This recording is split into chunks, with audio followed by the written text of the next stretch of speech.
আহা, সবাইকে স্বাগতম। আজ আমরা বানাবো একেবারে দেশি স্টাইলে দেশি কাঁকড়ার ঝোল।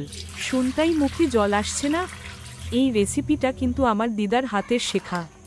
ছোটবেলায় গ্রামের বাড়িতে দুপুরবেলা ভাতের সঙ্গে কাঁকড়ার ঝোল থাকলে পুরো পাড়া খেতে চলে আসতো। আজকে তাই ভাবলাম স্মৃতির স্বাদে একটু দেশি ঝোল বানিয়ে ফেলি। কিন্তু এবার সময় কম, পুরো কাজটা করব মাত্র 20 মিনিটে। এই যে দেখছেন আজকের হিরো দেশি কাঁকড়া। এমন কাঁকড়া আমি পেলেই খুশি হয়ে যাই, কারণ ছোটবেলায় আমাদের পুকুরের পাড়ে কাদা ঘেটে কাঁকড়া ধরতাম। মনে আছে ওই সময় যদি মা দেখে ফেলতেন, ব্যাস, বলতেন এই মেয়েটা আবার কাদা মেখে কাঁকড়া ধরছে। দেখুন কি মজার দেখতে, এই ছোট ছোট পা আর এই দুইটা কাঁচি, এমন মনে হয় যেন বলছে আমাকে কাটলে কিন্তু চিমটি দেব। তাই কাঁকড়া কাটার সময় একটু সাবধানে, বিশেষ করে যারা নতুন, কাঁকড়ার দিকে না তাকিয়ে গল্প করলে বিপদ। প্রথমে খোলসের দিকটা আলাদা করি। এই খোলসের ভেতরে যে কালো রঙের থলি দেখছেন ওটা ফেলে দিন। ওটাই কাঁকড়ার তিতকুটে অংশ। অনেকে ভুলে সেটা দিয়ে দেন, তারপর বলে ঝোলটা কেমন যেন কষা কষা। তাই না বললেই নয়, রান্না শুধু হাতের কাজ নয়, মনেও ভালোবাসা থাকতে হয়। কাঁকড়ার মতো জিনিস কাটা মানে ধৈর্যের পরীক্ষা। এখন মাথার দিকটা আলাদা করে কেটে নিন। বড় কাঁকড়া হলে 2 টুকরো করলেই ঠিক, আর এই ছোটগুলো আস্ত রাখলেই চলবে। আমাদের গ্রামের দিকে বর্ষার সময় কাঁকড়া পাওয়া যেত ভরপুর। বাবা হাট থেকে এনে বলতেন আজ দুপুরে কাঁকড়ার ঝোল হবে, ভাত একটু বেশি ভিজিয়ে রেখো। তখন থেকে এই কাঁকড়ার গন্ধ, এই কাটার শব্দ মনে করিয়ে দেয় শৈশব। আজও কাটার সময় মনে হয় যেন সেই কাদা গন্ধে ভেজা দিনগুলো ফিরে এসেছে।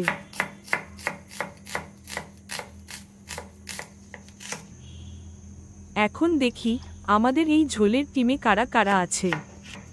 দেশি কাঁকড়া, পেঁয়াজ কুচি, আদা বাটা, টমেটো, হলুদ গুঁড়া, মরিচ গুঁড়া, জিরা গুঁড়া, লবণ, সর্ষের তেল, ধনেপাতা কুচি।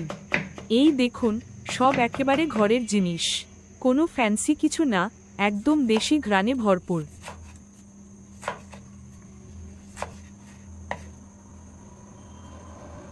চলুন এখন শুরু করি আসল যুদ্ধ।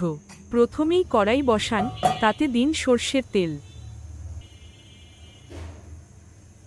সর্ষের তেল ছাড়া কাঁকড়ার ঝোলের ঘ্রাণই আসবে না। তেলটা হালকা ধোয়া উঠলে বুঝবেন তৈরি।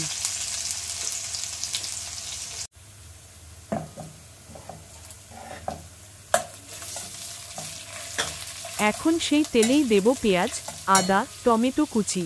3 জন মিলে করবে এক মজার টিমওয়ার্ক।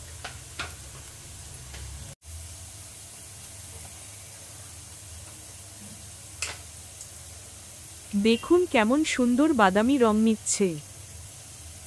এখন দিন একে একে হলুদ, মরিচ, জিরা আর লবণ। সব একসঙ্গে কষতে দিন 2 থেকে 3 মিনিট। তেলটা ওপর থেকে ভেসে উঠলে বুঝবেন ঠিক হয়েছে। আহা, টমেটো দিতেই মশলাটা যেন হাসতে শুরু করলো।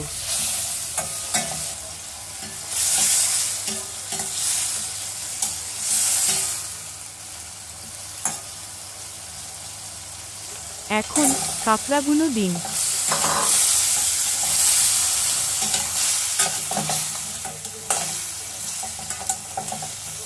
কাঁকড়াগুলো ভালো করে মশলার সাথে মিশিয়ে দিন।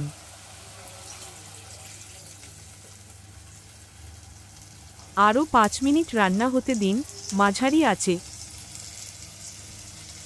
এই দেখুন ঝোলটা কেমন চকচকে হয়ে গেছে, ঘ্রাণে পুরো রান্নাঘর ভরে গেছে। কাঁকড়াগুলো একদম নরম। এখন উপরে ধনেপাতা কুচি ছড়িয়ে দিন। 1 চিমটি ধনেপাতা মানেই গ্রামবাংলার ঘ্রাণ। এই দেখুন আমাদের দেশি কাঁকড়ার ঝোল তৈরি। ভাতের সঙ্গে হয়ে গেল দুপুরের রাজকীয় আয়োজন। বলো তো 20 মিনিটে এর চেয়ে ভালো খাবার পাওয়া যায়? কাঁকড়ার মিষ্টি মাংস, সর্ষের তেলের ঘ্রাণ আর ঝোল, এক কথায় স্বর্গ। তো বন্ধুরা, আজকের রান্না যদি ভালো লাগে একটা কমেন্টে জানাবেন। আমার ঘরেও দেশি কাঁকড়ার ঝোল রান্না হলো। আর পরের বার নিয়ে আসবো অন্য এক দারুণ রেসিপি। ততদিন পর্যন্ত চুলায় আগুন জ্বালান, মনটা খুশি রাখুন আর দেশি স্বাদে থাকুন।